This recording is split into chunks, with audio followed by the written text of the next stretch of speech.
wabarakatuh. Alhamdulillahirabbil alamin. Wassalatu wassalamu ala asrofil anbiya'i wal mursalin Sayyidina Muhammadin wa ala alihi washabbihi ajmain, amma ba'd. Sahabat-sahabat keluarga muda Indonesia, keluarga yang lain, apa kabar? Pastikan pagi hari ini insya Allah sehat walafiat ya. Tetap semangat, terus berkarya tentunya. Oke. Jangan lupa ini terus berkarya ya, karena setiap karya kita insya Allah mendapatkan nilai yang nilai keberkahan dari Allah Subhanahu wa taala. Ya, sahabat keluarga muda Indonesia yang dirahmati Allah, pagi ini saya sengaja men-sharekan di Instagram saya ya, tentang beberapa aktivitas dari sekolah neuroparenting tentunya. Hari Minggu yang lalu kita men-sharekan tentang otak emosi orang tua. Oke, otak emosi orang tua 1 ya. Nanti insya Allah hari Ahad depan otak emosi orang tua 2, kemudian otak emosi orang tua 3. Nah, otak emosi orang tua 1 ini merupakan merupakan rangkaian yang tidak yang tentunya saling terhubung ya dengan materi-materi yang lalu ya. Kita sudah men-sharekan materi otak emosi anak ya, tiga sesi. Otak emosi anak 1, otak emosi anak 2, otak emosi anak 3 ya. Dan otak PAUD, otak gerak, otak ajar dan sebagainya. Ini sekarang kita masuk di otak emosi orang tua agar orang tuanya juga ini ya, juga belajar emosinya. Karena kita tahu kemarin pas kita belajar banyak orang bertanya, "Dok, kalau emosiku sendiri itu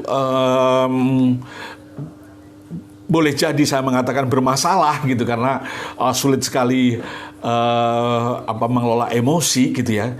Apakah tidak baiknya kita juga membuka kelas emosi orang tua?" Karena itu saya jawab di hari Ahad kemarin dengan otak emosi orang tua 1 ya. Konsentrasinya di bagaimana Anda mendeskripsikan emosi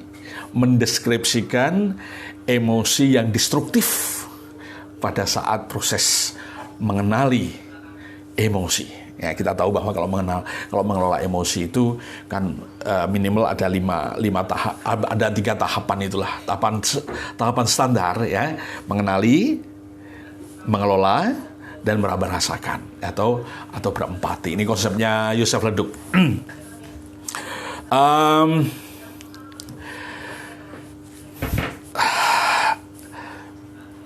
Hal yang lainnya gitu ya, ada satu pertanyaan yang sangat menarik yang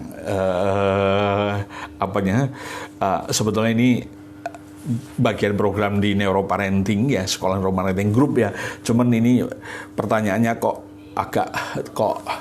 kok sedikit spesifik gitu, maka saya live-kan di Instagram. Mudah-mudahan kita bisa menikmati bersama gitu ya.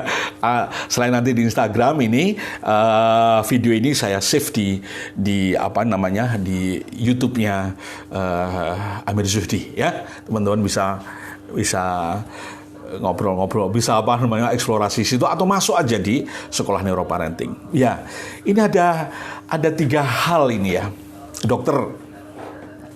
Ya. Apa yang digunakan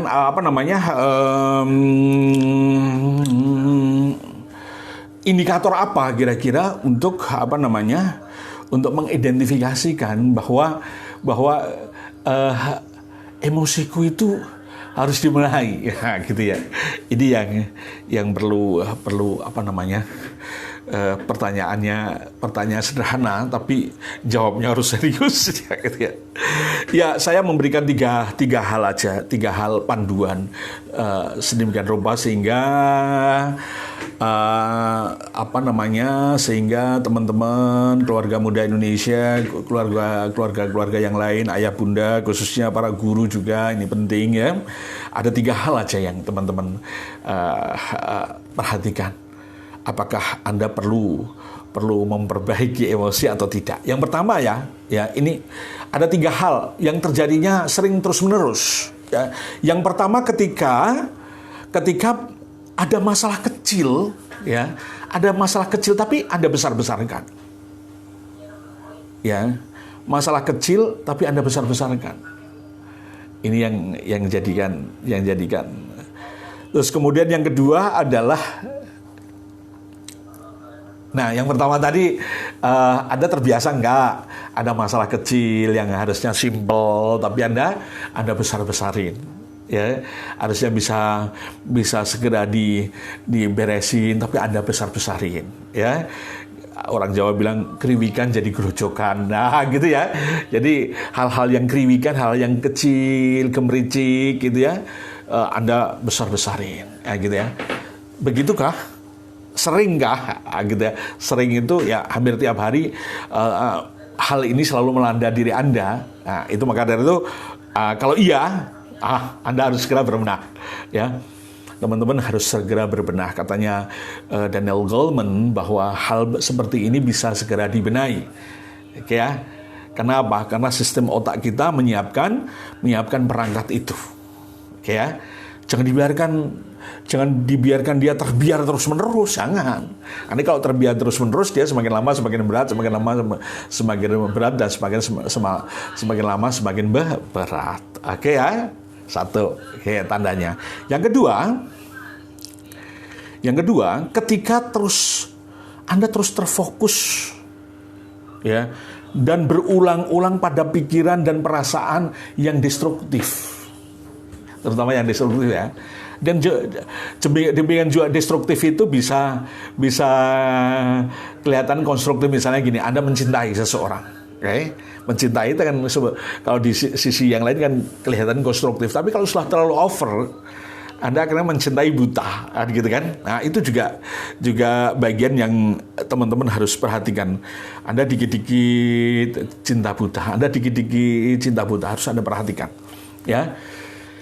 Bila fokus pada sesuatu, apalagi yang destruktif, yang bahasa saya destruktif ya, yang over, ya, emosi yang over itu, Anda susah banget memindahkan. Anda kalau sudah mangkel sama seseorang, mangkel sama sesuatu gitu, susah banget itu pindahnya. Gitu. Kenapa demikian? Karena di dalam otak ada satu organ namanya cingulatus. Ya, yang sudah terbiasa Anda panasin terus dia, ya, sehingga ketika dia panas, dia agak sulit dinginnya. Bukan panas, kaku. Jadi kalau misalnya otak emosinya panas, dia jadi kaku. Kalau jadi kaku susah banget mindahnya. Ya, susah banget pindahnya. Ya, seperti Preseneleng, ya, maka saya beri istilah otak Preseneleng itu ya, ini kerjanya persis Preseneleng. Ya, jadi untuk memindahkan gigi Preseneleng kan, untuk memindahkan gigi 1, gigi 2, gigi 3 gitu kan kalau di mobil. Ini persis nih. Kalau itu kaku, ya, Anda susah memindahkan dari satu pikiran ke pikiran yang lain, satu perasaan ke perasaan yang lain. Anda mau tidur gitu ya, tiba-tiba Anda lihat ke atas misalnya, ya ini katakan ini, misalnya ke atas Anda lihat, loh, atap kok bocor ya, gitu ya. Mungkin di masa kecil dulu pas Anda tidur pernah keberkan atap yang bocor, bisa jadi ya gitu. Anda tengok di atas terus gitu, nggak bisa tidur, ya. Padahal mungkin suami atau istri atau yang lainnya mengingatkan, nggak apa-apa kok, itu kuat aja kok, itu kelihatannya aja basah, sebenarnya itu aman-aman aja, ya. Anda sudah diyakinkan begitu, Anda tetap aja nggak bisa tidur, Oke ya. Oke. Pindah tempat baru bisa tidur. Nah, oke, itu sudah lumayan. Tapi ada juga yang pindah tempat itu juga merasa apa namanya, atapnya itu mau roboh aja. Ya susah sekali dipindahin. Oke ya. Nah, teman-teman, kalau Anda merasa pola ini salah satu bagian pola pikir. Kalau model pikiran Anda seperti ini, Anda cepat-cepat berbenah. Karena sulit banget untuk fleksibel. Anda jangan hanya sekedar fleksibel terhadap pikiran Anda, jangankan fleksibel terhadap pikiran anak Anda, murid Anda, ke Anda sendiri aja susah. Ini yang nomor 2 ini. Karena begitu fokus ya, ini kalau teman-teman belajar di apa namanya, brain based emotional skill ya, atau di workshop saya tentang emosi ya, Anda terjebak dengan fokusnya subkortikal. Fokus subkortikal itu kan dibangun otak subkortikal ya, ada batang otak, ada otak limbik ya. Anda terfokus itu. Mungkin lebih kerennya amigdalanya sudah akan menghijack Anda gitu ya. Nah, Anda kalau sering terus-menerus seperti ini, segeralah berbenah. Jangan lama-lama ya. Gak boleh lama-lama. Kalau lama-lama Anda nanti akan terbiasa terperangkap di situ. Oke ya. Terus kemudian yang ketiga, jadi yang tadi yang pertama adalah ketika ada masalah kecil, Anda besar-besarin. Kecil aja, padahal langsung bisa ya sudah hanya salah paham aja, gitu kan. Cuma Anda besar-besarin ya. Biasanya orang yang berhadapan masalah kecil kemudian dibesar-besarin ini, biasanya dia menderita yang kedua. Dia sulit sekali memindahkan fokusnya. Biasanya gitu. Ya. Nah, apalagi kalau teman-teman sudah menderita 2 hal ini. Ya, masalah kecil dibesar-besarin. Anda fokus kepada emosi yang negatif, fokus pada emosi yang destruktif. Anda susah sekali memindahkannya. Meskipun kanan kiri sudah memberikan informasi untuk memindahkannya. Yang nomor 2 ini sama anak-anak cukup banyak ya.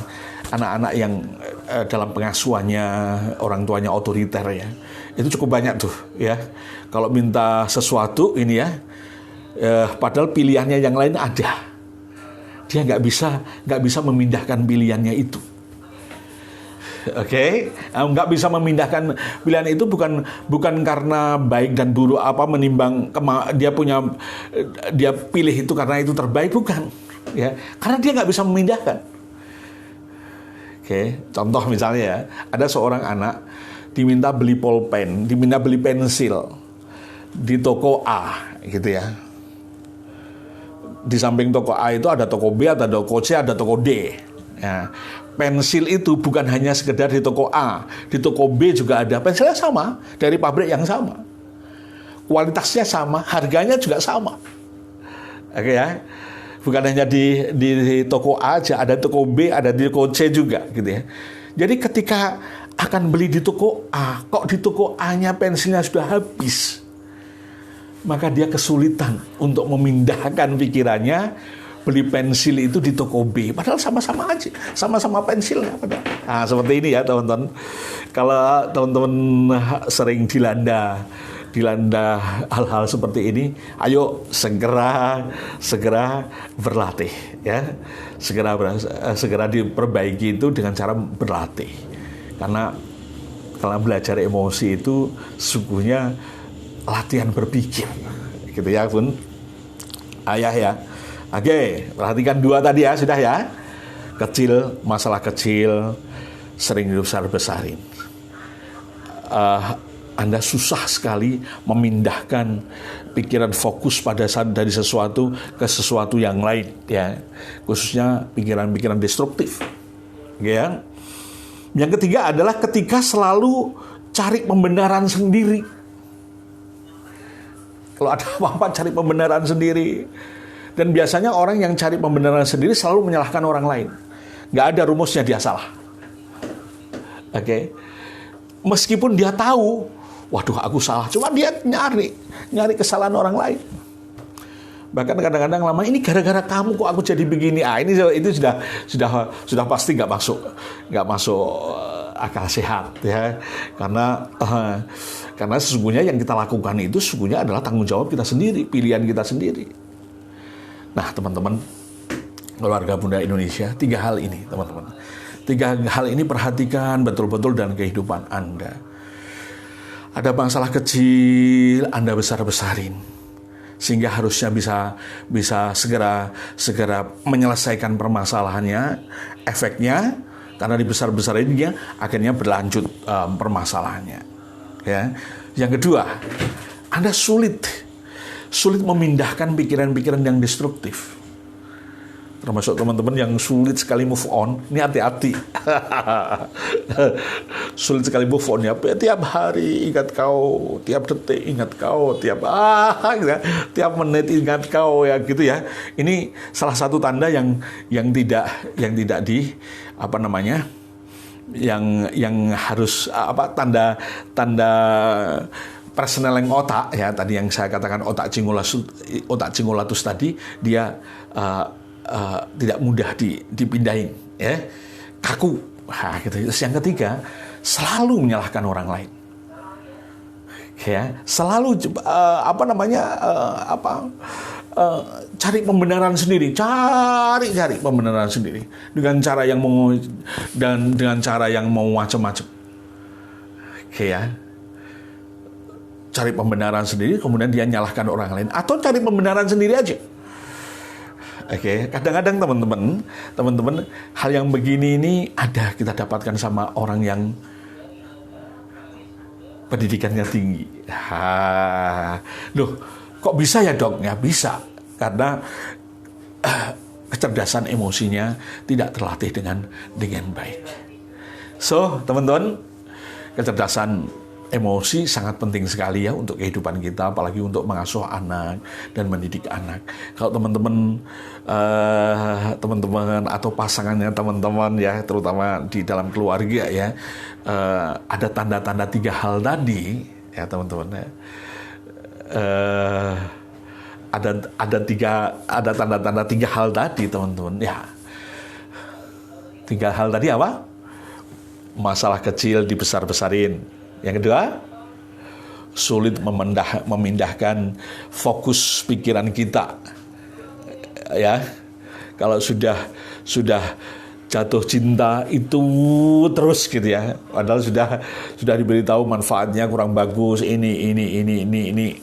Ya, oke ya. Artinya apa?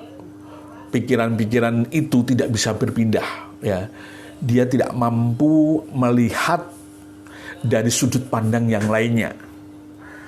Nah, biasanya yang kedua ini kalau sudah marah, marahnya jadi dar begitu. Jadi meledak-ledak gitu. Gitu ya. Terus kemudian yang ketiga adalah ketika kita selalu mencari pembenaran diri. Kadang-kadang kita perlu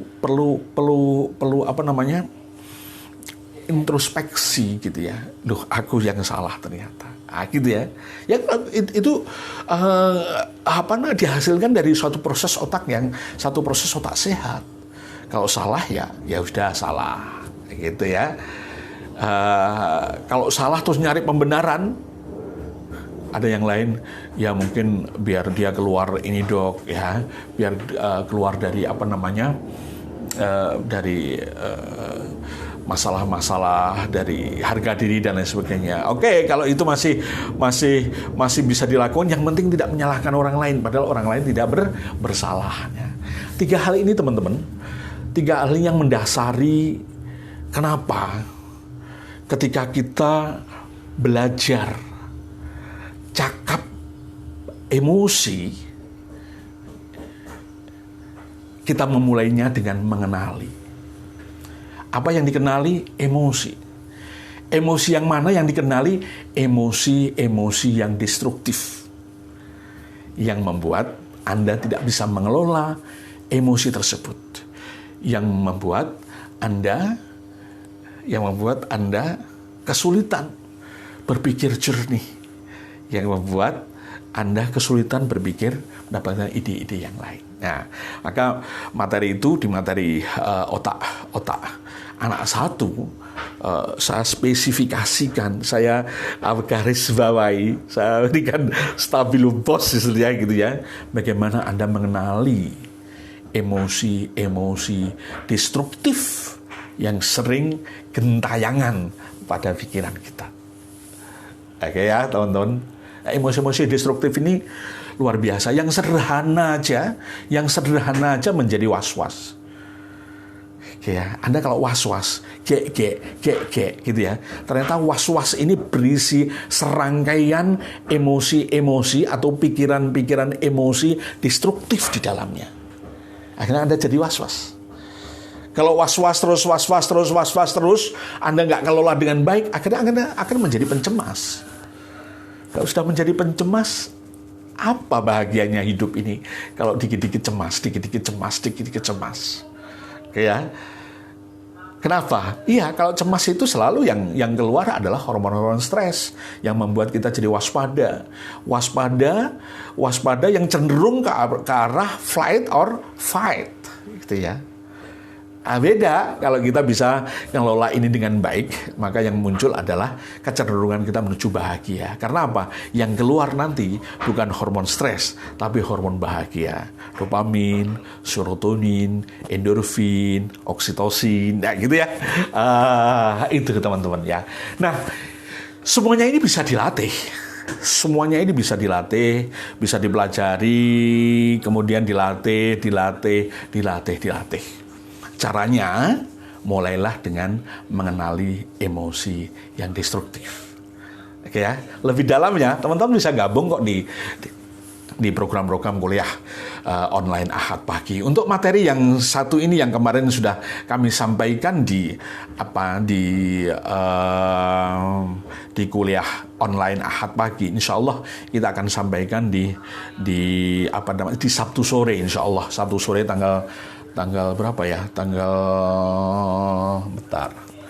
Sabtu sore tanggal 24 ya. Kalau teman-teman bisa ingin bergabung lagi ya, otak emosi orang tua 1 ya. Terus kemudian hari Ahadnya otak emosi 2, sehingga terus bisa belajar